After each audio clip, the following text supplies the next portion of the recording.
Hey, this is Rich over at TVP Live with another quick tips tutorials brought to you by Adobe Photoshop Elements Custom Tutorials Group. And let's jump right in with today's poster wants to know how to take a family photo and mix it in with their God rest his soul brother who passed away here, and mix it in with the background of, let's say, I don't know, heavenly clouds and a nice beautiful ocean view. And so let's go ahead and get started. First of all, let's go ahead and take and start with this big ocean view.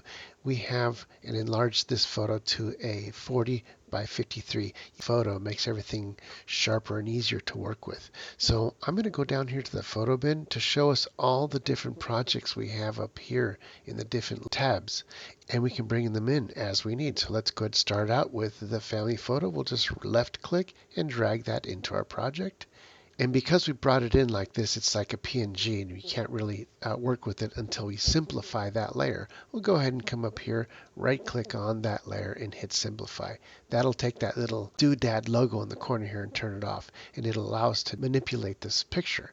So let's go ahead and start with the eraser tool, because we're going to erase the black here in the background, but we don't want the regular eraser tool. We want the magic eraser. Once we got the magic eraser, you want to set the tolerance. If you set it at 100, what's going to happen? It's going to take away too much of the photo. So let me go ahead and undo that. I think we're going to bring this back down to like 10% tolerance. Let's try that again. Click here in the black and look at that. It looks perfect. We'll click here, get rid of the black everywhere else that we see it, and we can take it from there. And now we got a nice photo with the family here. Let's go ahead and bring them down here closer to the bottom. And let's go back to the photo bin, and let's go ahead and drag in the photo of the brother here and put him up here. And we got a problem is we need to cut this out, but he's also has to be looking down at them. We could sit and do this and move his eyes sort of to look down, but that's not going to be exactly very well done here in Photoshop Elements. So we're going to take advantage of one of our members' ideas of using AI to have his eyes look down by using ChatGPT photo enhancement tools, and we'll use this picture and have ChatGPT recreate it and make his eyes looking down. So let's go ahead and close this app here, and we're going to open up Google Chrome, and let's first download ChatGPT,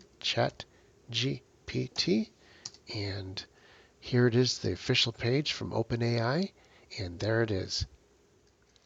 Basically, we're going to type in a question here, and I'm going to paste it in. If I upload a PNG photo, can you slightly clean it up? Give the man a little smile and make him looking down.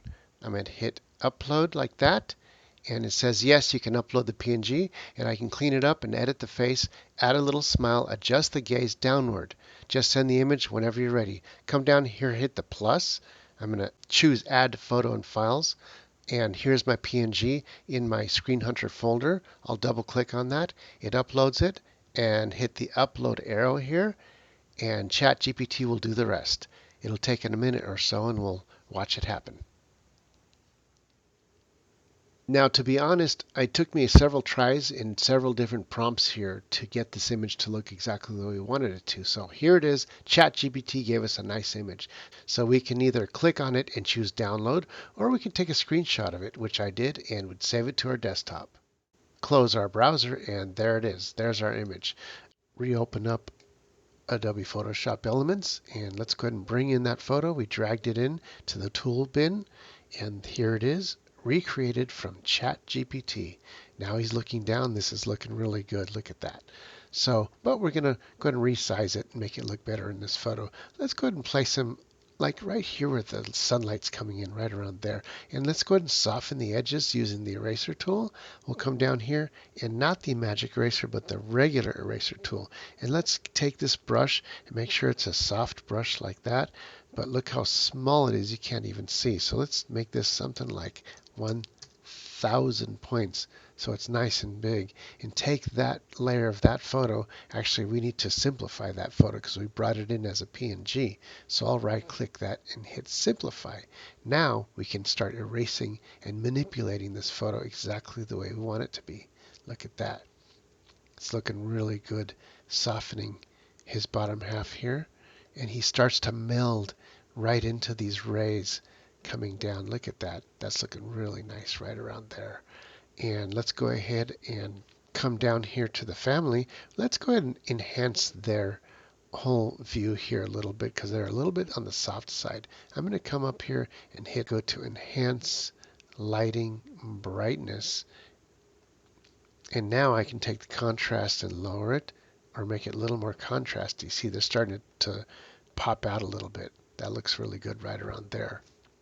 And finally, I think we should add some lightness along the edges to make this more ethereal feeling. I'm going to add a new layer, blank layer. Come over here to the color palette and let's go ahead and choose pure white by dragging this to the upper left. Hit OK.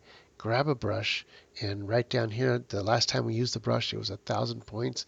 Let's make it a little bit bigger, like 1,500 points. And I'm going to start from the upper left, and I'm going to click and hold the shift. That will make this line a straight line all the way down. And I'm going to do the same thing with the right side. Boom, all the way down. And do one across the top. Click, hold the shift, and go all the way across here. Now, of course, we don't want it to be that strong because it's taking over the whole photo. So let's go ahead and take the opacity up here and bring that down to 0 and start bringing it up in increments, little increments, and see what looks really good. Kind of like this, right at about 40%. Now, if it's too much, we can always take the eraser and start erasing some of that so that the characters pop out a little bit more in the photo. And now this is looking really good. You can save it and print it out on gloss paper, put a nice wood frame on this, and this will look great. Well, hey, this may be the end of this tutorial, but this leaves us with a nice photo that will last forever for the family. Hey, don't forget to like and subscribe. This is Rich calling it quits, saying over and out.